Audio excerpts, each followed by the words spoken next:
Middle-length Discourse 54 with Potaliya the householder.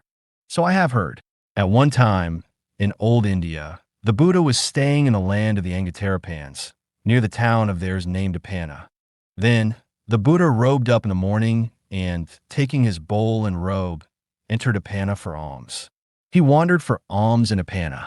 After the meal, on his return from alms round, he went to a certain forest grove for the day's meditation.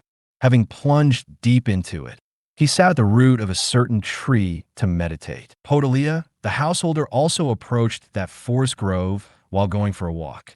He was well dressed in sarong and cloak, with umbrella and sandals. Having plunged deep into it, he went up to the Buddha and exchanged greetings with him. When the greetings and polite conversation were over, he stood to one side, and the Buddha said to him, "There are seats, householder. Please sit if you wish." When he said this, Potaliya was angry and upset, thinking, "The ascetic Gautama addresses me as householder." He stayed silent. For a second time, and a third time the Buddha said to him, "There are seats, householder. Please sit if you wish." When he said this, Potaliya was angry and upset, thinking, "The ascetic Gautama addresses me as householder." He said to the Buddha, "Worthy Gautama, it is neither proper nor appropriate for you to address me as householder." Buddha replied, "Well, householder, you have the features, attributes, and signs of a householder." He said, "Worthy Gautama, it's because I have refused all work and cut off all business." Buddha replied, "Householder, in what way have you refused all work and cut off all business?" He said, "Worthy Gautama, all the money, grain, gold, and silver I used to have has been handed over to my children as their inheritance. And in this matter, I do not advise or reprimand them, but live with nothing more than food and clothes. That's how I have refused all work and cut off all business." Buddha replied, "The cutting off of business as you describe it is one thing, householder, but the cutting off of business in the Noble One's training is quite different." He asked, "But what, sir, is cutting off of business in the Noble One's training? Sir, please teach me this." Buddha replied, "Well then, householder, listen and apply your mind well. I will speak." Potaliya said, "Yes, sir." The Buddha said this, "Householder, these 8 things lead to the cutting off of business in the Noble One's training." What are 8 things? Killing living creatures should be given up, relying on not killing living creatures. Stealing should be given up, relying on not stealing. Lying should be given up, relying on speaking the truth. Divisive speech should be given up, relying on speech that isn't divisive. Greed and lust should be given up, relying on not being greedy and lustful. Blaming and insulting should be given up, relying on not blaming and not insulting. Anger and distress should be given up, relying on not being angry and distressed. Arrogance should be given up, relying on not being arrogant. These are the 8 things, stated in brief without being analyzed in detail, that lead to the cutting off of business in the Noble One's training. Potaliya said, "Sir, please teach me these 8 things in detail out of sympathy." Buddha replied, "Well then, householder, listen and apply your mind well. I will speak." Potaliya said, "Yes, sir." The Buddha said this, "Killing living creatures should be given up, relying on not killing living creatures."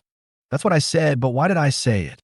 It's when a noble disciple reflects, I am practicing to give up and cut off the fetters that might cause me to kill living creatures. But if I were to kill living creatures, because of that I would reprimand myself. Sensible people, after examination, would criticize me. And when my body breaks up after death, I could expect to be reborn in a bad place. And killing living creatures is itself a fetter and a hindrance. The distressing and feverish defilements that might arise because of killing living creatures do not occur in someone who does not kill living creatures. Killing living creatures should be given up, relying on not killing living creatures. That's what I said, and this is why I said it. Stealing, lying, divisive speech, greed and lust, blaming and insulting, anger and distress. Arrogance should be given up, relying on not being arrogant. That's what I said, but why did I say it? It's when a noble disciple reflects.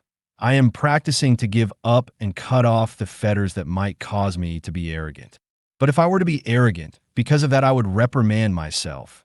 Sensible people, after examination, would criticize me. And when my body breaks up after death, I could expect to be reborn in a bad place. And arrogance is itself a fetter and a hindrance. The distressing and feverish defilements that might arise because of arrogance do not occur in someone who is not arrogant. Arrogance should be given up by not being arrogant. That's what I said, and this is why I said it. These are the 8 things, stated in brief and analyzed in detail, that lead to the cutting off of business in the Noble One's training. But just this much does not constitute the cutting off of business in each and every respect in the Noble One's training. Potaliya said, "But, sir, how is there the cutting off of business in each and every respect in the Noble One's training? Sir, please teach me this." Buddha replied, "Well then, householder, listen and focus your mind well. I will speak." Potaliya said, "Yes, sir." The Buddha said this. Householder, suppose a dog weak with hunger was hanging around a butcher's shop. A deaf butcher or their apprentice would toss them a skeleton scraped clean of flesh and smeared in blood. What do you think, householder? Gnawing on such a fleshless skeleton, would that dog still get rid of its hunger? Potaliya replied, "No, sir." Buddha asked, "Why not?" Potaliya replied, "Because that skeleton is scraped clean of flesh and smeared in blood. That dog will eventually get weary and frustrated." Buddha continued, "In the same way, a noble disciple reflects. With the simile of a skeleton, the Buddha said that sensual pleasures give little gratification and much suffering and distress, and they are all the more full of drawbacks. Having truly seen this with right understanding, they reject equanimity based on diversity and develop only the equanimity based on unity, where all kinds of grasping to the worldly pleasures of the flesh cease without anything left over." Buddha said, "Suppose a vulture or a crow or a hawk was to grab a scrap of meat and fly away. Other vultures, crows, and hawks would keep chasing it, pecking and clawing. What do you think, householder? If that vulture, crow, or hawk doesn't quickly let go of that scrap of meat, wouldn't that result in death or deadly suffering for them?" Potaliya replied, "Yes, sir." Buddha said, "Suppose a person carrying a blazing grass torch was to walk against the wind. What do you think, householder? If that person doesn't quickly let go of that blazing grass torch, wouldn't they burn their hands or arm or other major or minor limb, resulting in death or deadly suffering for them?" Potaliya replied, "Yes, sir." Buddha said, "Suppose there was a pit of glowing coals deeper than a man's height, full of glowing coals that neither flamed nor smoked. Then a person would come along who wants to live and doesn't want to die, who wants to be happy and recoils from pain. 2 strong men would grab them by the arms and drag them towards the pit of glowing coals. What do you think, householder? Wouldn't that person writhe and struggle to and for?" Potaliya replied, "Yes, sir." Buddha asked, "Why is that?" Potaliya replied, "For that person knows, if I fall in that pit of glowing coals, that'd result in my death or deadly pain." Buddha said, "Suppose a person was to see delightful parks, woods, meadows, and lotus ponds in a dream. But when they woke, they couldn't see them at all. Suppose a man had borrowed some goods, a gentleman's carriage and fine jeweled earrings, and preceded and surrounded by these, he proceeded through the middle of Pa. When people saw him, they'd say, 'This must be a wealthy man,' for that's how the wealthy enjoy their wealth. But when the owners saw him, they'd take back what was theirs. What do you think? Would that be enough for that man to get upset?" Potaliya replied, "Yes, sir." Buddha asked, "Why is that?" Potaliya replied, "Because the owners took back what was theirs." Buddha said, "Suppose there was a dense forest grove not far from a town or village, and there was a tree laden with fruit, yet none of the fruit had fallen to the ground. And along came a person in need of fruit, wandering in search of fruit. Having plunged deep into that forest grove, they'd see that tree laden with fruit. They'd think, 'That tree is laden with fruit, yet none of the fruit has fallen to the ground. But I know how to climb a tree. Why don't I climb the tree Eat as much as I like, then fill my pouch. And that's what they do. And along would come a second person in need of fruit, wandering in search of fruit, carrying a sharp axe. Having plunged deep into that forest grove, they'd see that tree laden with fruit. They'd think, that tree is laden with fruit, yet none of the fruit has fallen to the ground. But I don't know how to climb a tree. Why don't I chop this tree down at the root, eat as much as I like, then fill my pouch? And so they'd chop the tree down at the root. What do you think, householder? If the first person who climbed the tree doesn't quickly come down, when that tree fell, wouldn't they break their hand or arm or other major or minor limb, resulting in death or deadly suffering for them? Potaliya replied, "Yes, sir."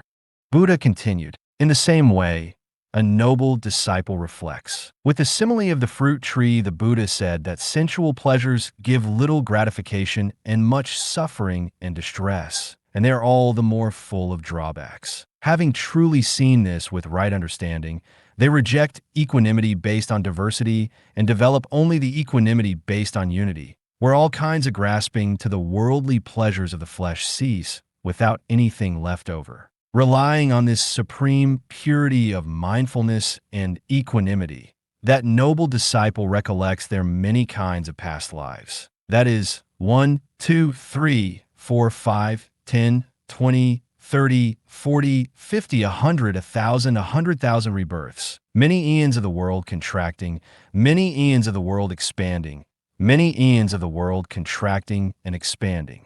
They recollect their many kinds of past lives with features and details.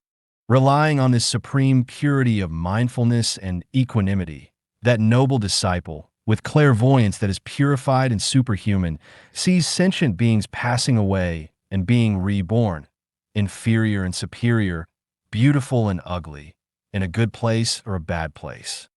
They understand how sentient beings are reborn according to their deeds. Relying on this supreme purity of mindfulness and equanimity, that noble disciple realizes the undefiled freedom of heart and freedom by wisdom in this very life. And they live having realized it with their own insight due to the ending of defilements. That's how there is the cutting off of business in each and every respect in the Noble One's training. Buddha asked, "What do you think, householder? Do you regard yourself as having cut off business in a way comparable to the cutting off of business in each and every respect in the Noble One's training?" Potaliya replied, "Who am I compared to one who has cut off business in each and every respect in the Noble One's training? I am far from that. Sir, I used to think that the wanderers following other religions were thoroughbreds, and I fed them and treated them accordingly, but they were not actually thoroughbreds. I thought that the monks were not thoroughbreds, and I fed them and treated them accordingly, but they actually were thoroughbreds. But now I shall understand that the wanderers following other religions are not actually thoroughbreds, and I will feed them and treat them accordingly. And I shall understand that the monks actually are thoroughbreds, and I will feed them and treat them accordingly. The Buddha has inspired me to have love, confidence, and respect for ascetics." "Excellent, sir. Excellent." As if he were righting the overturned, or revealing the hidden, or pointing out the path to the lost, or lighting a lamp in the dark, so people with clear eyes can see what's there. The Buddha has made the teaching clear in many ways. I go for refuge to the Buddha, to the teaching, and to the monk Sangha. From this day forth, may the Buddha remember me as a lay follower who has gone for refuge for life.